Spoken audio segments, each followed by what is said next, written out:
از تفسیر سوره کوثر شروع می‌نماییم. بسم الله الرحمن الرحیم.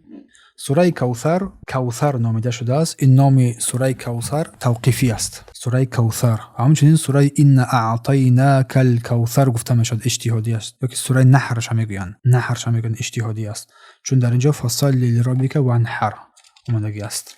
و این سوره کوثر عدد آیاتش 3 است. در مکه مکرمه نازل شده است و ترتیب نازل شدن این سوره از 15 سوره است و ترتیبی در مصحف در قرآن 108 سوره است. موضوع این سوره کوثر بیان فضل الله سبحانه و تعالی بر پیامبرش است. بیان منت الله سبحانه و تعالی بر پیامبرش، بر خیر کثیر و عظیم و دفاع از او صلی الله علیه و سلم. این سوره مبارکه سوره کوثر در برگیرنده فضل الله سبحانه و تعالی بر پیامبرش، بر پیامبر کریمش صلی الله علیه و سلم، با دادن او صلی الله علیه و سلم یک خیر عظیم و بزرگی و نعمتی به همتای در دنیا و آخرت، که یک از این نعمت‌ها این نهر است. نهری همون دریای کوثر است و غیر از این نعمت‌های به شمار همچنین الله سبحانه و تعالی بر پیامبر عطا کرد.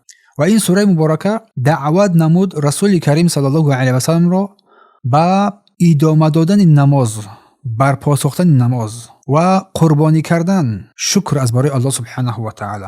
و خاتمه این سوره مبارکه سوره کوثر با بشارت او صلی الله علیه و سلم که دشمنانش را خار ذلیل میکند و دشمنان اسلام را خار ذلیل میکند و دشمنان مسلمانان را خار ذلیل میکند و آنها را بیچاره میکند و آنها را حقیر میسازد و آنها را از هر خیری در این دنیا و آخرت دور میسازد. هنگامی که ذکر نمود الله سبحانه و تعالی رسول صلی الله علیه و سلم را، قدر او را، منزلت او را، جایگاه او را بلند کرد که حتی در منبرها، حتی هر روز نام او یاد می شود. نام شریفش در هر جای، در زبان هر کسی یاد می شود که خالد جاودانه در این دهر، در این زمان نام پیامبر باقی می ماند. و مناسبه این سوره کریمه با سوره ما قبلش، الله سبحانه و تعالی وصف نمود در سوره ماعون که قبل این سوره ماعون است، بیان منافقان را، صفت بد منافقان را. 4 صفت بد منافقان را الله سبحانه و تعالی در سوره ماعون هنگامی که ذکر می نماید که بخیلی، ترک نماز، ریاکاری و پرداخت نمودن زکات، 4 صفت منافقان را ذکر می‌نماید. و در این سوره کوثر بعد سوره ماعون که ما این سوره را قرار داریم، 4 صفتی مقابل منافقان، صفت‌های مؤمنان را ذکر می‌نماید. این اعطیناک الکوثر، بدرست که ما به تو کوثر دادیم، دور بودن از بخیلی عطا کردیم. فصلی لربک، در مقابل ترک نماز منافقان ترک می‌نمایند، نماز بگذار. فصلی لربک، از برای پروردگارت نماز بخوان، از ریاکاری دور باش، ریاکاری نکن. و نحر، و قربانی نما. این بیان چی است؟ بیان بهترین مالی که بنده دارد آن را در روی الله سبحانه و تعالی خیر میکند، خون میریزد. و این سوره با این اختصارش که دارای 3 آیت است، کلمه های کوتاه دارد، حرف های کوتاه دارد، ولی سوره عظیم است، بیان حکمت عظیم است. و این سوره مبارکه یگانه سوره است که در اینجا کوثر و نحر و ابتر ذکر شده است، که این لفظ های کوثر و نحر و ابتر در دیگر سوره ها نآمده است. این اعطیناک الکوثر،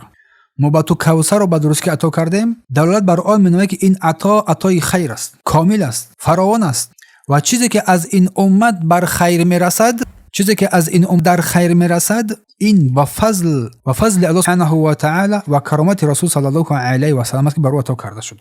فصلی لربک وانحر، از برای پروردگارت نماز بخوان و قربانی نما. این دو عبادت را، نماز و قربانی را، الله سبحانه و تعالی در این آیه مبارک خاص قرار داد، چون فضل این نماز و قربانی عظیم است. چون نماز در برگیرنده خضوع و فروتنی قلب و جوارح از برای الله سبحانه و تعالی است که از نیکوترین نوعهای عبادت است. و قربانی همچنین نزدیک شوی به الله سبحانه و تعالی با بهترین چیزی که بنده دارد از برای الله آن را قربانی میکند و خون میریزد. برآوردن آن مالی که آن را دوست می‌دارد، در نزد انسان دوست داشته است، ولی این را برای الله سبحانه و تعالی میبرارد. این شانئک هو الابتر، بدرست که شأن تو محمد این است که آنها ابتر هستند، آنها دنبوریده هستند. صفت رسول صلی الله علیه و سلم بدرستی که الله میگوید، گویا این که الله سبحانه و تعالی میگوید، آن کسی که تو را بد میبیند چیز قادری بر چیز نیست مگر این که تو را بد میبیند. کسی که قادر بر چیز نمیماند، توان چیز را ندارد، عاجز میماند، سپس در قلبش بدبینی و ایذا پیدا می شود که هم خود را بد میبیند و هم خود رو میخورد. در میگیرد از داخل در میگیرد با حسدی که دارد. پس سوره کوثر که الله سبحانه و تعالی میفرماید انا اعطیناک الکوثر، بدروز که ما با تو کوثر رو عطا کردیم. الله با سوی پیامبرش خطاب میکند، نعمتش رو بر او ظاهر میکند. این خیر کثیر، این خیر بسیار برای او عطا کند. این فضل عظیمی رو، آن فضلی که از جمله این فضلها در روز قیامت این نهر را، این دریای کوثر رو بر او عطا میکند. یک حوض است که در روزیش ماه است، یک ماه است، پهنایش یک ماه است که سفیدی آن از شد سفیدتر از عسل شیرینتر است و کاسه های آن به مثل عدد ستارگان در آسمان است و هر که از این نهر نوشید هرگز و هرگز دیگر تشنگی رو نخواهد دید. و هنگامی که الله سبحانه و تعالی این نعمت رو این را بر پیامبر منت داد، امر کرد که شکر و سپاس آن را بجا بیارد. فصلی لربک وانحر، از برای پروردگارت نماز بگزار، چون شکر نه با زبان از شکر اساسی با عمل اجرا می شود. فصلی لربک، از برای پروردگارت نماز بگزار.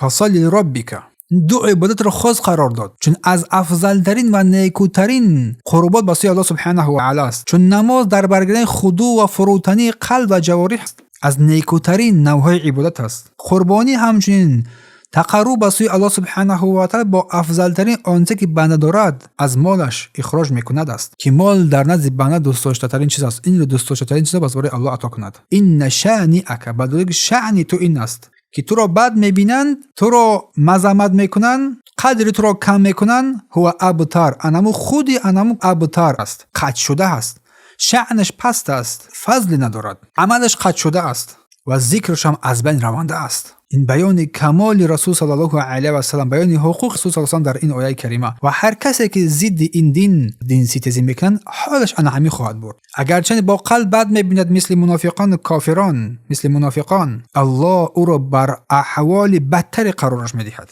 درونش میسوزد و نابود میگردد. اگر ضد این دین جنگ دین الله، فضلش عظیمتر بالاشتن میگیرد و آنها خارزلی و پایانتر میگردند. برای شکر و سپاس در این آیه کریمه این است که تو نماز را ادا نمایی و از برای الله سبحانه و تعالی شکرگزاری کنی با نماز، با قربانی و با ذکر یاد الله سبحانه و با ذکر یاد او سبحانه و تعالی. و این هنگام فضل الله سبحانه و تعالی بر تو ای بنده خواهد آمد. این از تفسیر سوره کوثر.